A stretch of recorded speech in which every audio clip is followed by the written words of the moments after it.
আসসালামু আলাইকুম ওয়া রাহমাতুল্লাহি ওয়া বারাকাতুহু। তো আগের ভিডিওতে আমরা দেখেছিলাম তাফসীরুল কুরআন সূরা ফাতিহা। আজকে আমরা পড়ব সূরা বাকারার নামকরণ। আউযু বিল্লাহি মিনাশ শাইতানির রাজিম। বিসমিল্লাহির রাহমানির রাহিম।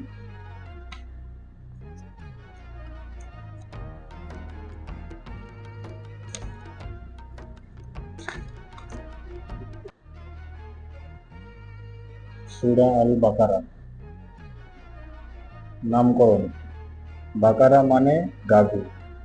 এ সূরার এক জায়গায় গাভীর উল্লেখ থাকার কারণে এর এই নামকরণ করা হয়েছে।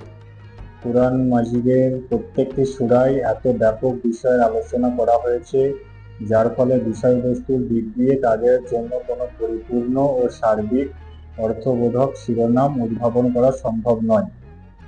শব্দ সম্ভারের দিক দিয়ে আরবি ভাষা অত্যন্ত সমৃদ্ধ হলেও মূলত এটি তো মানুষেরই ভাষা, আর মানুষের মধ্যে প্রচলিত ভাষাগুলো খুব বেশি সংকীর্ণ ও সীমিত পরিসর সম্পন্ন, যেখানে এই ধরনের ব্যাপক বিষয়বস্তুর জন্য পরিপূর্ণ অর্থব্যঞ্জক শিরোনাম তৈরি করার মতো শব্দ বা বাক্যের যথেষ্ট অভাব রয়েছে।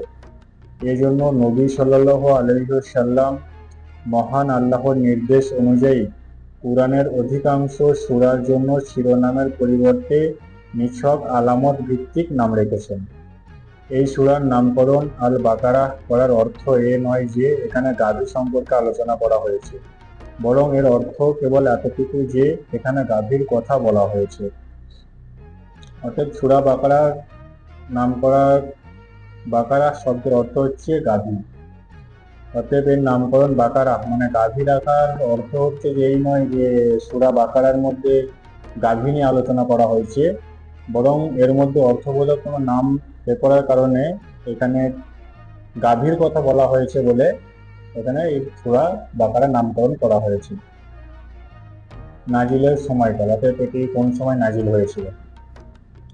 নাজিলের সময়কাল। এ সূরার বেশিরভাগ মদিনায় হিজরতের পর মাদানী জীবনের একেবারে প্রথম যুগে নাজিল হয়। অর্থাৎ হিজরতের পর মদিনায় যখন নবী সাল্লাল্লাহু আলাইহি ওয়াসাল্লাম ছিলেন সেই সময় বেশি নাজিল হয়েছে এই সূরা বাকারা।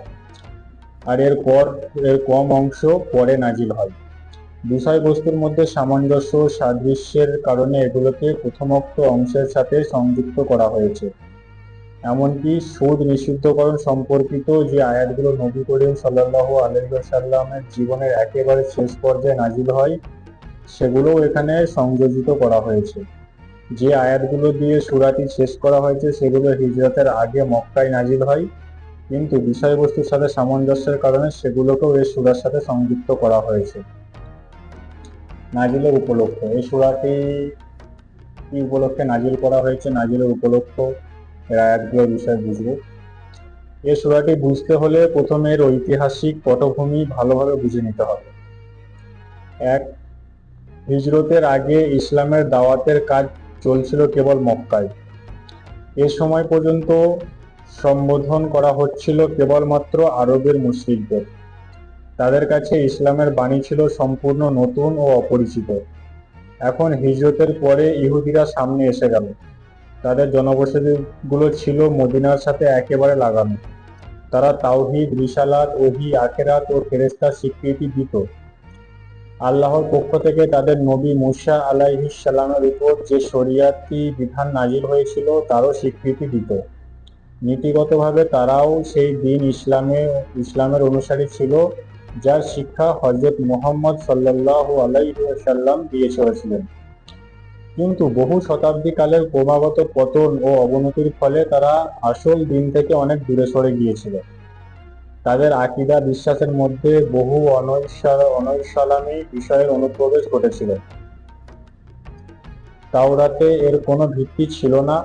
তাদের কর্মজীবনে এমন অসংখ্য রীতি পদ্ধতির প্রচলন ঘটেছিল যথার্থ দিনের সাথে যেগুলোর কোনো সম্পর্ক ছিল না।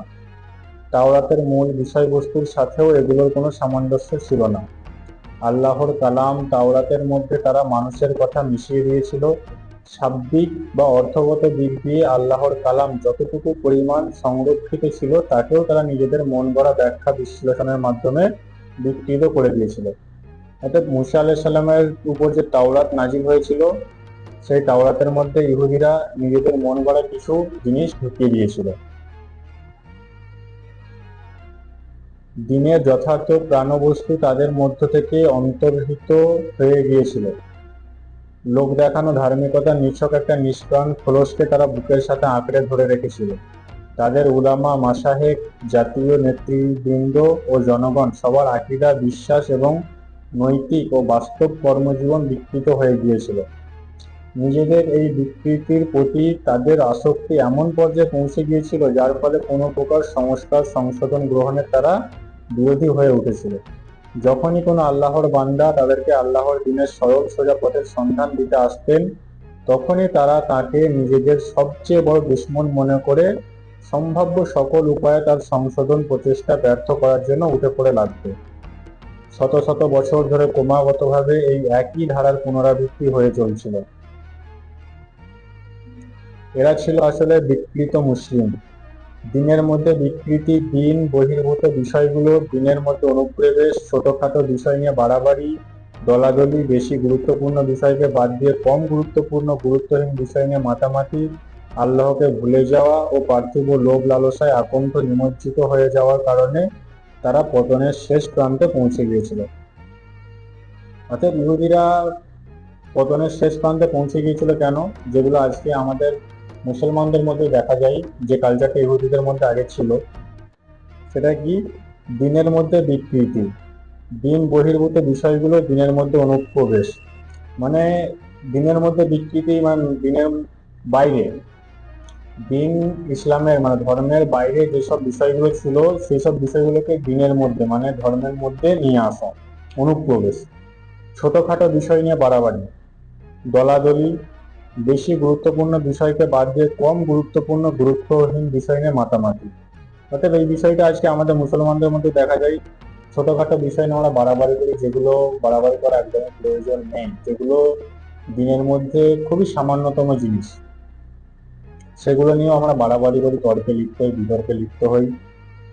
এবং দলাদলি, আজ মুসলমানদের মধ্যে দলাদলি হয়ে গেছে, আমরা এই দল, আমরা সেই দল।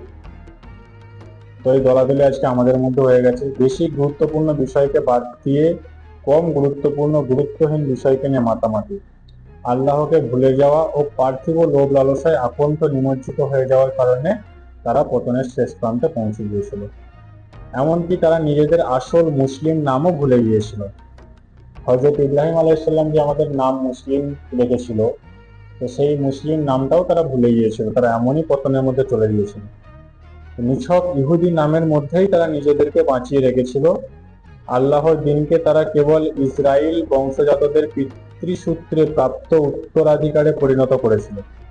কাজেই নবী সাল্লাল্লাহু আলাইহি ওয়াসাল্লাম মদিনায় পৌঁছার পর ইহুদিদেরকে আসল দ্বীনের দিকে আহ্বান করার জন্য আল্লাহ তাকে নির্দেশ দিলেন। সূরা বাকারার 15 ও 16 রুকু এ দাওয়াত সম্বলিত। আমরা সূরা বাকারা 15-16 রুকুতে এটা বিষয়ে পড়ব।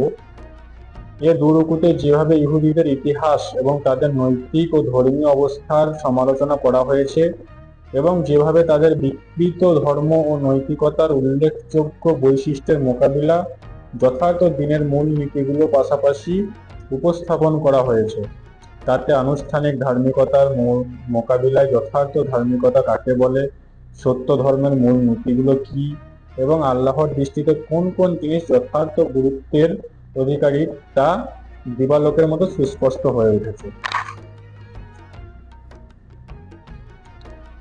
মদিনায় পৌঁছানোর পর ইসলামী দাওয়াত একটি নতুন পর্যায়ে প্রবেশ করেছিল। মক্কায় তো কেবল দ্বীনের মূলনীতিগুলোর প্রচার এবং দ্বীনের দাওয়াত গ্রহণকারীদের নৈতিক প্রশিক্ষণ দানের মধ্যেই ইসলামী দাওয়াতের কাজ সীমাবদ্ধ ছিল। কিন্তু হিজরতের পর যখন আরবের বিভিন্ন গোত্রের লোকেরা ইসলাম গ্রহণ করে চতুর্দিক থেকে মদিনায় এসে জমায়েত হতে থাকলো এবং আনসারদের সহায়তায় একটি ছোট্ট ইসলামী রাষ্ট্রের ভিত গড়ে উঠল, তখন মহান আল্লাহ সমাজ, সংস্কৃতি, লোকাচার, অর্থনীতি ও আইন সম্পর্কিত মৌলিক বিধান দিতে থাকলেন। এবং ইসলামী মূলনীতির ভিত্তিতে এই নতুন জীবন ব্যবস্থাটি কিভাবে গড়ে তুলতে হবে তারও নির্দেশ দিতে থাকলেন। এ সূরার শেষ 23টি রুকুতে বেশিরভাগ ক্ষেত্রে এই নির্দেশ ও বিধানগুলো বয়ান করা হয়েছে। এর অধিকাংশ শুরুতেই পাঠিয়ে দেওয়া হয়েছিল এবং কিছু পাঠানো হয়েছিল পরবর্তী পর্যায়ে প্রয়োজন অনুযায়ী বিক্ষিপ্তভাবে। হিজরতের পর ইসলাম ও কুফরের সংঘাতে একটি নতুন পর্যায়ে প্রবেশ করেছিল। হিজরতের আগে ইসলামের দাওয়াত কুফরের ঘরের মধ্যেই দেওয়া হচ্ছিল। তখন বিভিন্ন গোত্রের যেসব লোক ইসলাম গ্রহণ করত তারা নিজেদের জায়গায় দ্বীনের প্রচার করত এবং জবাবে তাদের নির্যাতনের শিকার হতে হতো। কিন্তু হিজরতের পর এ বিক্ষিপ্ত মুসলমানরা মদিনায় একত্রিত হয়ে একটি ছোট্ট ইসলামী রাষ্ট্র গঠন করার পর অবস্থা পরিবর্তিত হয়ে গেল। তখন একদিকে ছিল একটি ছোট্ট জনপদ এবং অন্যদিকে সমগ্র আরব ভূখণ্ড তাকে ধ্বংস করার জন্য উঠে পড়ে লেগেছিল। এখন এই ছোট্ট জামাতটির কেবল সাফল্যই নয়, বরং তার অস্তিত্ব ও জীবনই নির্ভর করছিল 5টি জিনিসের উপর। এক, পরিপূর্ণ শক্তিতে ও পরিপূর্ণ উৎসাহ উদ্দীপনা সহকারে নিজের মতবাদের প্রচার করে সর্বাধিক সংখ্যক লোককে নিজের চিন্তা ও আকিদা বিশ্বাসের অনুসারী করার চেষ্টা করা। 2, বিরোধীদের বাতিল ও ভ্রান্ত পথের অনুসারী বিষয়টি তাকে এমনভাবে প্রমাণ করতে হবে যেন কোনো বুদ্ধি বিবেকবান ব্যক্তির মনে এ ব্যাপারে বিন্দুমাত্র সংশয় না থাকে। 3, গৃহহারা ও সারা দেশের মানুষের শত্রুতা ও বিরোধিতার সম্মুখীন হওয়ার কারণে অভাব, অনটন, অনাহার, অর্ধাহার এবং সার্বক্ষণিক অশান্তি ও নিরাপত্তাহীনতায় সে ভুগছিল। চতুর্দিক থেকে বিপদ তাকে ঘিরে নিয়েছিল। এ অবস্থায় যেন সে ভীত স্বতন্ত্র না হয়ে পড়ে, পূর্ণ ধৈর্য সহিষ্ণুতা সহকারে যেন অবস্থার মোকাবিলা করে এবং নিজের সংকল্পের মধ্যে সামান্যতম দ্বিধা সৃষ্টির সুযোগ না দেয়। 4, তার দাওয়াতে ব্যর্থকাম করার জন্য যে কোনো দিক থেকে যে কোনো সশস্ত্র আক্রমণ আসবে, পূর্ণ সাহসিকতার সাথে তার মোকাবিলা করার জন্য তাকে প্রস্তুত হতে হবে। বিরোধী পক্ষের সংখ্যা ও তাদের শক্তির অধিক্যের পরোয়া করা চলবে না।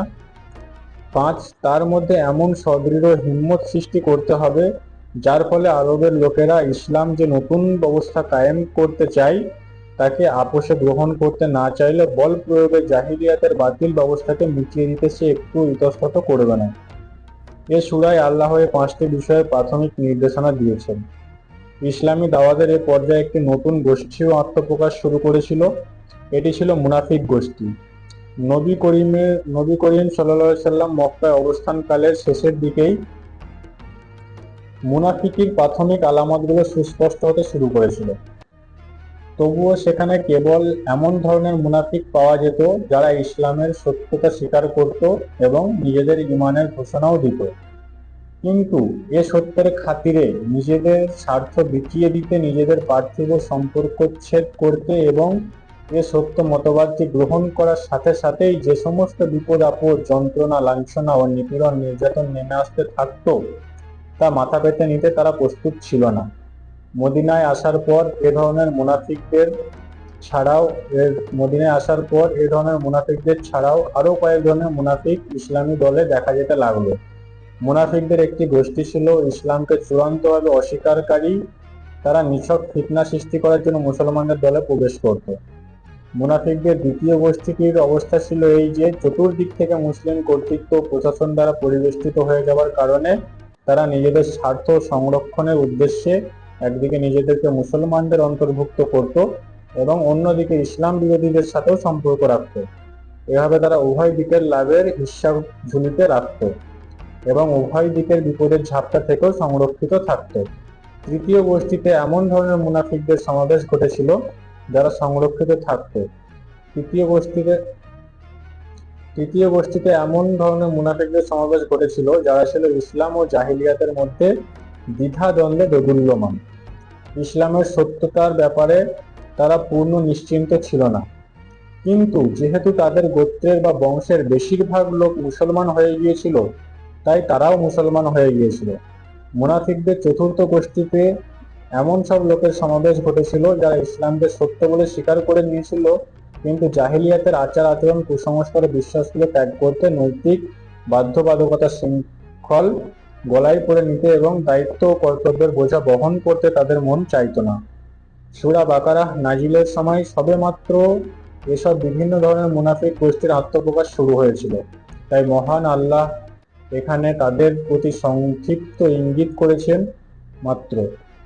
পরবর্তীকালে তাদের চরিত্র ও গতি প্রকৃতি যতই সুস্পষ্ট হতে থাকলো, ততই বিস্তারিতভাবে আল্লাহ তাআলা বিভিন্ন মুনাফিক গোষ্ঠীর প্রকৃতি অনুযায়ী পরবর্তী সূরাগুলোয় তাদের সম্পর্কে আলাদা আলাদাভাবে নির্দেশ দিয়েছেন।